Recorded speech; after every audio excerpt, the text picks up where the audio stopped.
Hei, olen Satu Temonen ja työskentelen Varsinais-Suomen hyvinvointialueella koulupsykologina tuolla Kaarinassa. Ja tällä hetkellä myös psykoterapiakoulutettava. Ja kerron teille tänään lapsen itsesäätelytaidoista, erityisesti tuossa koulun aloitusvaiheessa. Itsesäätelytaidoilla tarkoitetaan kykyä säädellä ja suhteuttaa omia tunteita, käyttäytymistä ja ajattelua ympäristön vaatimuksiin. Ja se tarkoittaa esimerkiksi, että kykyä noudattaa sääntöjä, kontrolloida sellaisia tunneyllykkkeitä, mitä arkipäivässä tulee, ja siirtää mielihyvää, eli kestää sitä, että ei ole heti saatavilla sitä mielihyvää, ja toisaalta myös rauhoittua. Jos tunnesäätelyä tai itsesäätely on ylisäätelyn puolella, niin se voi näkyä esimerkiksi estyneisyytenä tai lukkiutumisena. Ja toisaalta alisäätely voi näkyä impulsiivisuutena tai vaikka kiukkukohtauksina.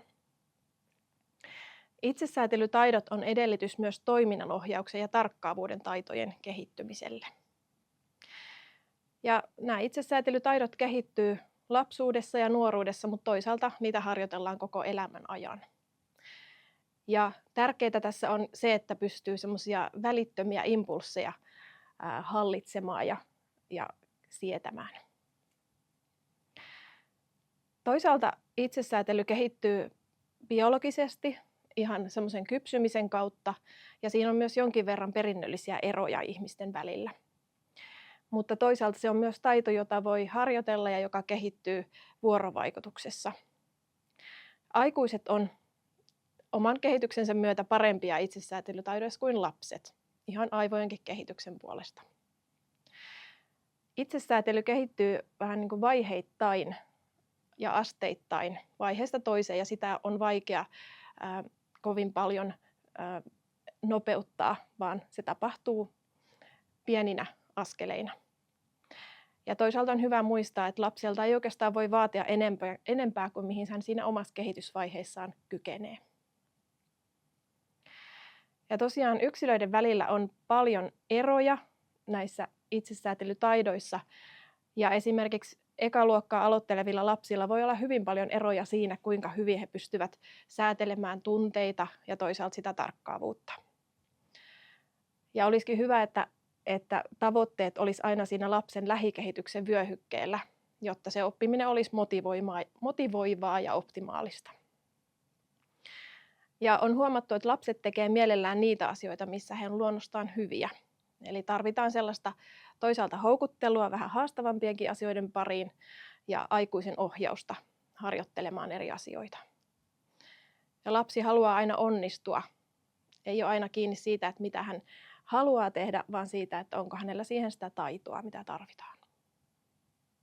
Sitten kun lapsi aloittaa koulun, niin se tuo paljon uusia haasteita näille itsesäätelytaidoille. Esimerkiksi koulun aloitukseen liittyy paljon jännitystä, miten sen kanssa selviytyy. Ja toisaalta koulumaailmassa tulee paljon pettymyksiä, on uusia tilanteita ja täytyy muodostaa uusia kaverisuhteita. Ja ne kaikki vaatii sitä itsesäätelykykyä. Myöskin tarkkaavuuden ylläpitäminen on itsesäätelytaito, ja senkin kehitys tapahtuu yksilöllisessä tahdissa, usein pojilla hiukan, tyttöjä hitaammin. No miten sitten voi tukea koulun aloittavaa lasta? Näitä itsesäätelytaitoja opitaan vuorovaikutuksessa aikuisten kanssa. Puhutaan kanssasäätelystä, eli aikuinen voi omalla käyttäytymisellään, puheellaan ja ihan semmoisella olemuksellaan auttaa lasta säätelemään esimerkiksi tunteita, toisaalta sitä rauhoittumista. Ja se, että tehdään yhdessä, ollaan yhdessä, niin se on tosi tärkeää. Mitä pienemmästä lapsesta on kysymys.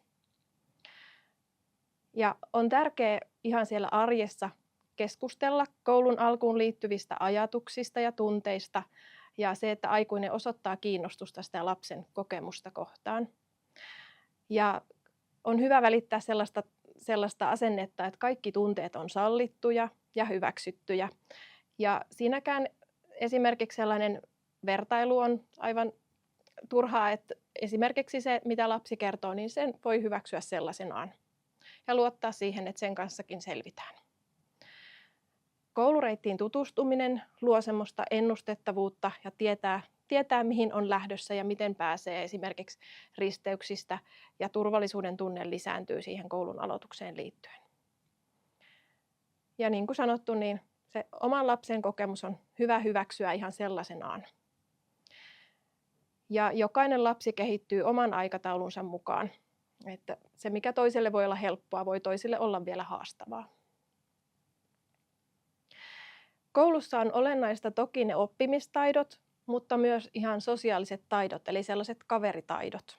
Esimerkiksi kuinka lähestyä uutta ihmistä, miten ratkaistaan ristiriitoja silloin, kun niitä tulee, ja miten tullaan toimeen sen kanssa, että aina kaverisuhteissa kaikki ei mene niin kuin haluaisi, että tulee pettymyksiä ja epäonnistumisia. Vanhempi voi olla semmoisena kuuntelijana ja aika paljon edistää sitä lapsen omaa ajattelun kehittymistä sillä tavalla, että kyselee hyviä kysymyksiä. Aina ei tarvitse kertoa niitä ratkaisuja, vaan se, että kysyy ja kuuntelee ja osoittaa kiinnostusta. Ja tietyllä tavalla välittää sitä viestiä, että elämään kuuluu myös ne pettymykset ja se, että tekee virheitä niissä kaverisuhteissakin. Yhteistyö opettajan kanssa kannattaa aloittaa heti siinä koulutaipaleen alussa hyvin aktiivisesti. Opettaja on se asiantuntija, joka vastaa siitä, että lapsi pääsee niihin oppimistavoitteisiin. Vanhempi voi sitten taas keskittyä ihan siihen, että tukee ja kannustaa sitä oppimista, puhuu koulunkäynnistä myönteisesti ja kannustaa silloinkin, kun lapsella on niitä haasteita. Ja parhaimmillaan tosiaan vanhempi ja opettaja voi olla semmoisia kasvatuskumppaneita toisilleen ja tukea toinen toistaan. Ja jos huoli herää omasta lapsesta, niin kannattaa ottaa matalalla kynnyksellä yhteys opettajaan. Päästään yhdessä ratkaisemaan, mitä voitaisiin tehdä. No sitten vähän noista turvataidoista. Yleisesti ottaen se lapsen kyky puolustaa itseään ja rajojaan lähtee semmoisesta terveestä itsearvostuksesta, siitä ajatuksesta, että minä olen tärkeä ja minua on tärkeää puolustaa. Ja myöskin siitä, että tunnistaa, mikä tuntuu hyvältä ja mikä ei. Ja sitä voi harjoitella ihan siellä kotona sillä tavalla, että kysytään ja kunnioitetaan niitä lapsen tunteita ja mielipiteitä. Ja sitten toisaalta perustellaan, että miksi joskus täytyy tehdä jotain asioita, mitkä ei välttämättä tunnu mukavalta.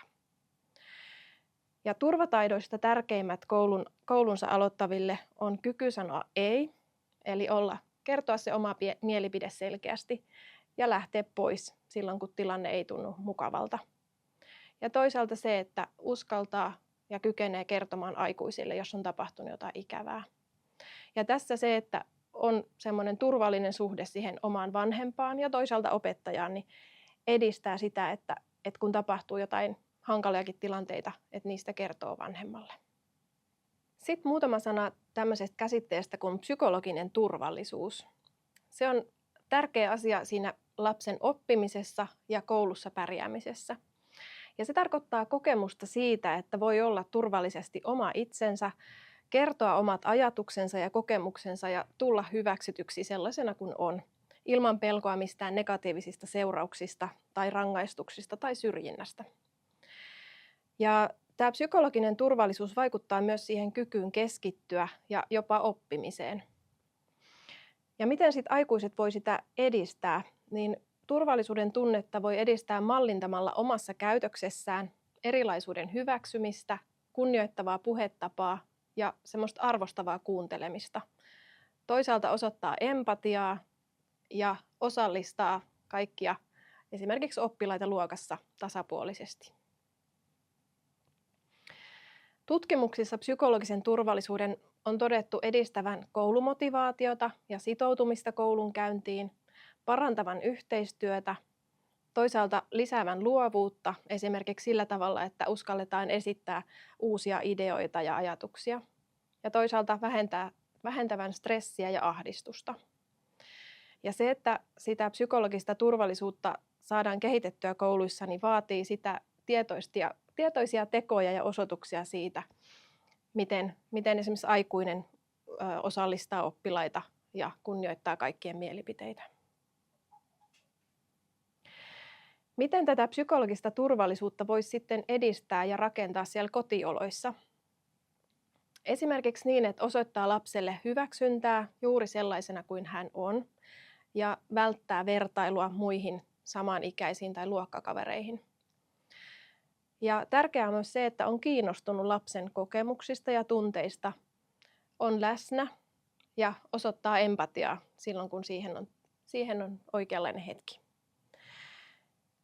On hyvä ottaa myös lapsi mukaan perheen päätöksentekoon silloin, kun se on mahdollista ja oman kehitysvaiheensa mukaan. Esimerkiksi kesälomasuunnitelmissa voi olla, että lapsikin saa päättää jonkun osan siitä, mitä kesälomalla tehdään. Ja aikuinen voi omassa käytöksessään mallintaa semmoista kunnioittavaa ja erilaisuutta hyväksyvää tapaa. Ja virheiden tekeminen on hyvä nähdä myös semmoisena oppimiskokemuksena. Totta kai erilaisista ikävistä teoista tulee olla seurauksia, mutta voi myös ajatella niin, että niistä aina opitaan jotain uutta ja voidaan ottaa oppia tulevaisuuteen. Ja myöskin psykologiseen turvallisuuteen liittyy sellainen asia, että kehu siitä, että lapsi uskaltaa yrittää uusia asioita, vaikka se ei aina onnistuiskaan. Ja tämä on todettu, että se edistää semmoista luovuutta ja rohkeutta kokeilla uusia asioita.